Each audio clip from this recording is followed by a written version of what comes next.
Welcome back. 6:54 now. The chances of surviving bone cancer haven't improved in 25 years, according to a report out today. Yeah, but now a new campaign is calling on GPs to diagnose the condition more quickly if they can. With us now is Jamie Wood, who was diagnosed with bone cancer at just 17. We're joined by his mum, Tracey, and, of course, our Dr Hilary. Good morning to you all. Tell us what happened. Well, I was training 7 days a week, twice a day, fit as a fiddle, didn't drink, didn't smoke.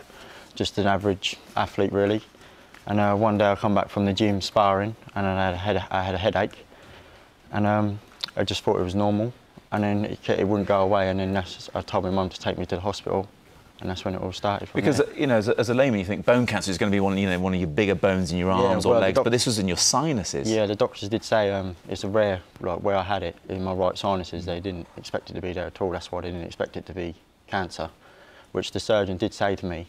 He said there's a high chance it's not cancer, but he wrongly diagnosed me. And so what was the treatment then? When was it swift and clearly effective, because you're still here? Yeah, well, I had 16 courses of chemotherapy. I was really, really ill. I lost all my hair, lost loads of weight. Wow. And the last operation, major reconstruction, it was a 12-hour operation.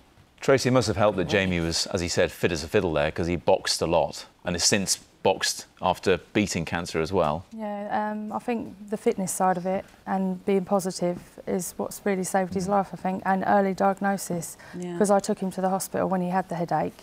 It hadn't spread anywhere. First of all, we didn't know if it had, what his chances were or anything at the beginning.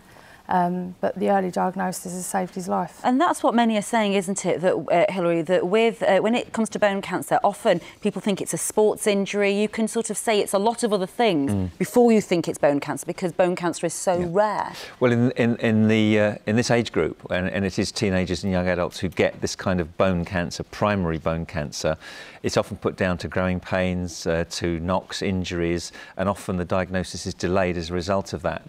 We're talking about primary bone cancer. This is cancer that starts in bone, which is relatively rare compared to secondary bone cancer, which is bone cancer which is spread from somewhere else, like lungs or breast cancer.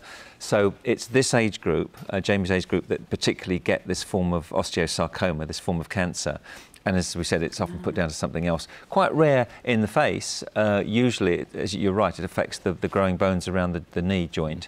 But nevertheless, once this is spotted, it is curable with chemotherapy and surgery, provided it's done early enough. But at the moment, like you say, I mean, the survival rates haven't improved at all in 25 years. That's right, which is why so much research is necessary, and why Jamie and his mum are doing so much to raise awareness and to raise money. And Jamie has not only beaten this, it's the best fight of his life, but he is an inspiration to younger kids on his ward who've gone through this. He's got them boxing, he's got them, you know, really fired up and reassured for the future, and he's doing some great work in that respect. Absolutely. I mean, considering it was behind your face, you're looking back to normal now. Yeah, you're obviously fighting fit. Yeah, you know, well, I'm still training a lot. I'm still in the gym every day, so. And a lot of people look at me and say, "Well, I would never think you had cancer or nothing." No, so. We'd certainly never fight you either.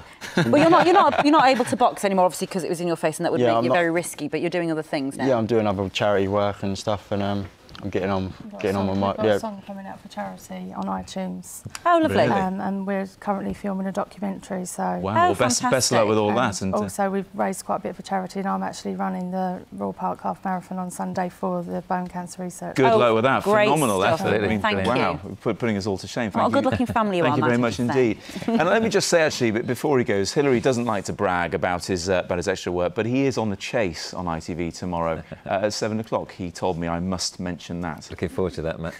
Under pain of death.